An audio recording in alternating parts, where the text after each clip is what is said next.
akan mengakui setiap kesalahan Ari. Halo semuanya, apa kabar? Semoga pada sehat ya. Amin. Kali ini saya akan menceritakan kisah kelam yang membuat gempar di era 80-an. Ini mengisahkan seorang anak bernama Ari Hanggara, seorang anak baik yang mendapat kekerasan oleh ayah kandungnya sendiri, yang mengakibatkan sampai meninggal dunia. Apakah ini yang dinamakan orang tua durhaka terhadap anak? Tanpa berlama-lama, kita langsung aja. Di awal film kita diperlihatkan dengan seorang pria bernama Tino. Dia terlihat sedang menjemput istrinya bernama Santi yang baru pulang bekerja. Lalu Tino menelpon anak-anaknya supaya memasak sendiri buat makan malam mereka. Tino punya 3 orang anak. Yang pertama Anggi, yang kedua Ari, dan yang ketiga si bungsu bernama Andi.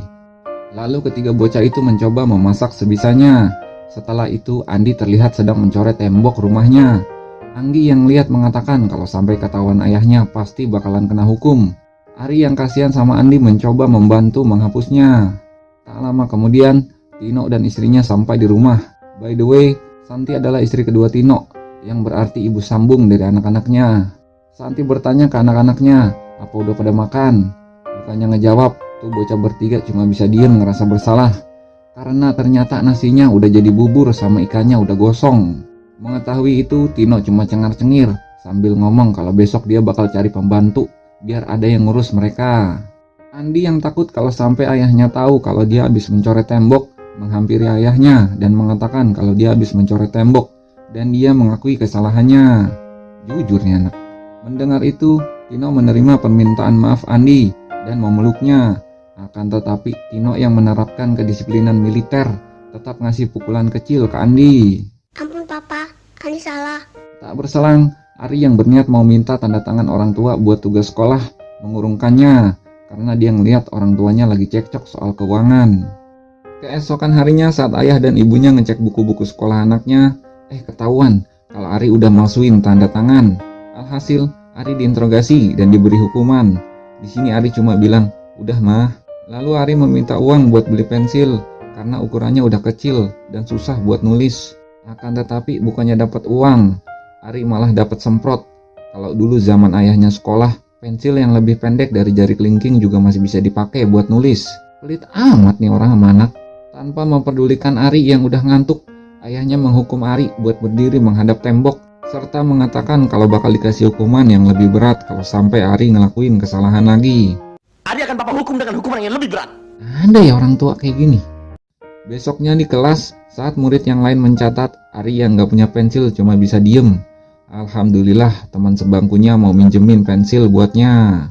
Saat istirahat, Ari yang gak dikasih uang jajan karena dihukum, cuma bisa ngelap bibirnya. Setelah ngelihat teman-teman lain bisa jajan, melihat itu, wali kelasnya yang bernama Ibu Khadijah memanggilnya dan memberi sepotong roti. Alhamdulillah. Malamnya saat memeriksa tas Ari, ayahnya kaget karena ngelihat ada uang. Padahal Santi ibunya nggak ngasih uang ke Ari karena sedang dihukum. Di situ Ari mengatakan kalau dirinya mengambilnya dari salah satu tas anak SMA. Dan lebih mengejutkan, Ari mengatakan kalau dia kepingin dipukul lagi sama ayahnya. Tino yang tak bisa menguasai emosinya menampar Ari sampai pelipis matanya lebam. Bukan cuman itu, Ari juga dihukum menulis tidak akan mengulanginya sampai 150 kali. Dalam kondisi ngantuk, Ari terus menulis dan terbayang wajah ibu kandungnya. Kasihan amat nih bocah.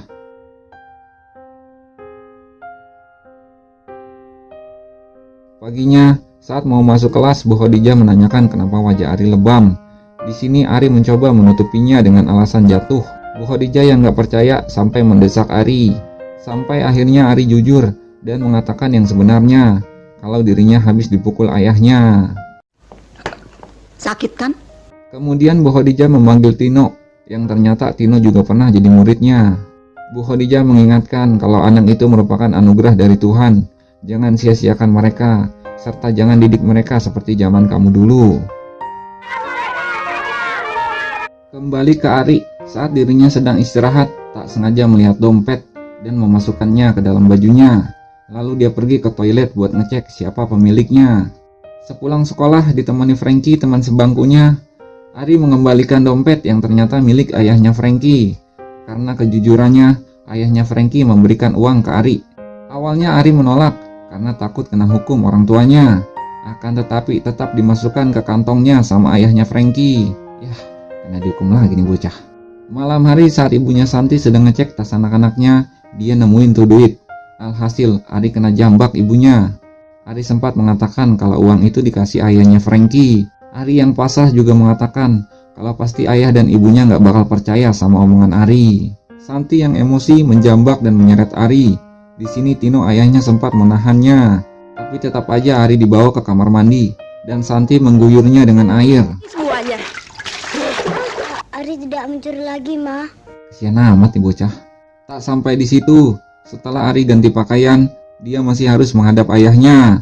Tino sempat memeluk Ari dan mencoba menanyakannya baik-baik. Ari yang emang bener nyatanya nggak mencuri, ya bilang dia nggak mencuri. Seketika Tino naik darah dan mukul Ari dengan gagang sapu. Belum puas, Tino juga memberi hukuman supaya Ari berdiri menghadap tembok. Tino, jahat bener lo sama anak. Udah puas menghukum Ari, Tino dan istrinya duduk-duduk di teras. Santi mengatakan kalau dirinya mau menghukum anak-anaknya jangan dihalang-halangi. Soalnya dia ngerasa takut nggak ada wibawa di depan anak-anaknya. Santi. Menganggap tingkah Ari yang semakin nakal, Tino berinisiatif buat memasukkan Ari ke pondok pesantren di Surabaya. Santi pun menyetujuinya. Ari gemes nggak sama Papa? 1-0 buat Ari. Paginya, rencananya mereka sekeluarga ingin pergi liburan. Biasa kalau setiap bulan pasti ada acara liburan keluarga. Saat giliran Anggi dan si Ari mandi, tuh bocah berdua berantem berebutan gayung. Keributannya terdengar sama Tino. Ari yang gak mau kalau abangnya Anggi dihukum, malah dia yang ngaku kalau dia yang mulai duluan. Lagi-lagi si Ari dapat hukuman ayahnya. Ari yang sudah sangat pasrah sampai mengatakan kalau dirinya digantung aja. Tapi permintaan itu ditolak sama Tino. Sampai akhirnya Ari meminta supaya diikat aja tangan sama kakinya. Bukannya menolak, Tino yang otaknya udah geser malah nurutin permintaan Ari. Tino, kalau lihat depan gue selengkat loh. Akhirnya acara liburannya dibatalin dan si Ari harus menghadap tembok sampai orang tuanya pulang. Anggi dan Andi yang tahu Ari belum sarapan memberinya sepotong roti sama susu. Tak berselang, Tino dan Santi pulang. Barulah Tino melepaskan ikatan talinya. Ari berjanji nggak bakal ribut-ribut lagi berebut gayung kalau mandi. Keesokan harinya saat ingin mengantar istrinya, Tino mengatakan kalau Ari harus siap-siap untuk berangkat ke pondok pesantren. Karena jika Tino dapat uang nanti sore dia berangkat ke Surabaya. Lalu si Ari ditugasin buat bersihin kamar mandi. Bukannya membersihkan kamar mandi, Ari yang udah tahu bakalan dihukum malah santai-santai di kamar mandi. Sampai saat Tino pulang, dia ngelihat si Ari lagi santai. Lalu Tino menanyakan, kenapa kok nggak dibersihin? Ari dengan santainya bilang, males ah. Lagi-lagi Ari dihukum diri jongkok sebanyak 300 kali. Sebenarnya si Ari cuma minta diperhatiin sama ayahnya ya. 8. Saat Ari masih dihukum, Santi ibunya menyarankan supaya Ari minta maaf sama ayahnya. Akan tetapi Ari menolak, dia lebih memilih berdiri jongkok. Santi yang kesal malah mendorong Ari. Tak berselang Tino pulang, lalu mengatakan sebelum Ari berangkat ke pesantren, Tino meminta supaya Ari menjadi anak yang baik. Ari yang udah pasrah malah memilih tetap dihukum berdiri jongkok. Mendengar itu, Tino sangat emosi. Tino memukul Ari, bahkan sampai menggunakan gagang sapu. PA emang nih si Tino. Malamnya, pas mau tidur, Tino memberikan segelas air putih buat si Ari, serta mengatakan kalau Ari harus patuh sama orang tua. Ari yang kelihatan udah lemes dan masih haus meminta segelas air lagi. Tino mengatakan kalau besok aja ya minum airnya, kan Ari baru ngabisin air segelas. Ari cuman bisa ngomong iya ya. Ari janji nggak minum lagi dan mencium kening ayahnya. Di sini Ari masih dihukum harus tidur di luar. Kasian bener nih bocah, emang kagak ada otaknya nih si Tino. Sampai emosi gua. Mengetahui orang tuanya udah pada tidur, Anggi dan Andi mendatangi Ari. Mereka menawarkan selimut serta air minum. Namun tawaran itu ditolak sama Ari karena takut ketahuan ayahnya. Ari yang besok sudah mau pergi ke pesantren, ngajak abang serta adiknya buat berdoa perpisahan. Dalam doanya, Ari yang mau pergi jauh minta selalu didekatkan hatinya ke abang serta adiknya. Ari juga sempat mendoakan ayah serta ibunya Santi biar dijaga dan dilindungi karena Ari sayang mereka. Kemudian Ari menyuruh abang serta adiknya buat balik ke kamarnya. Terlihat raut wajah Ari yang pucat lemas. Saat tengah malam, Ari yang udah gak kuat lagi menahan hausnya, Diam-diam mengambil minuman di kulkas. Namun suara dentingan gelas terdengar sama si Tino. Tino mempergoki Ari sedang minum. Tino yang emosi memarahi dan menarik tangan Ari sampai terbentur gagang kulkas. Seketika, tanpa teriakan, tanpa rintihan, Ari jatuh tersungkur.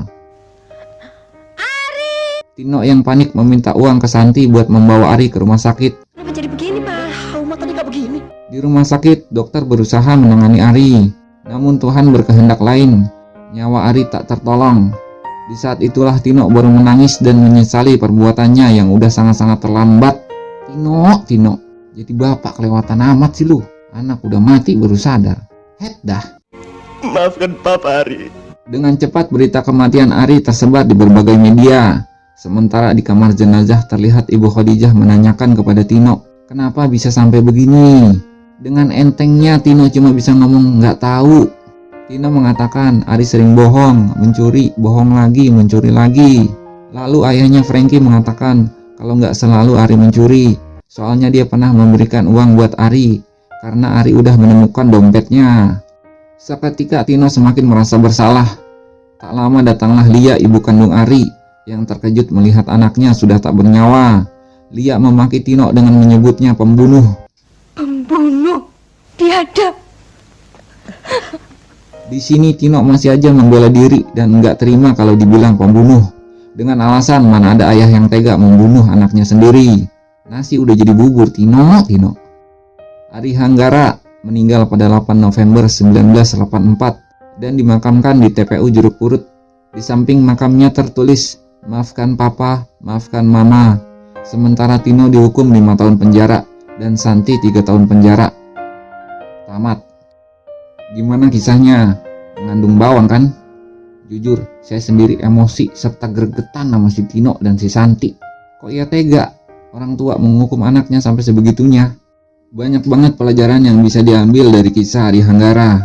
Anak itu titipan untuk dijaga, dirawat, dididik, dan diberikan kasih sayang.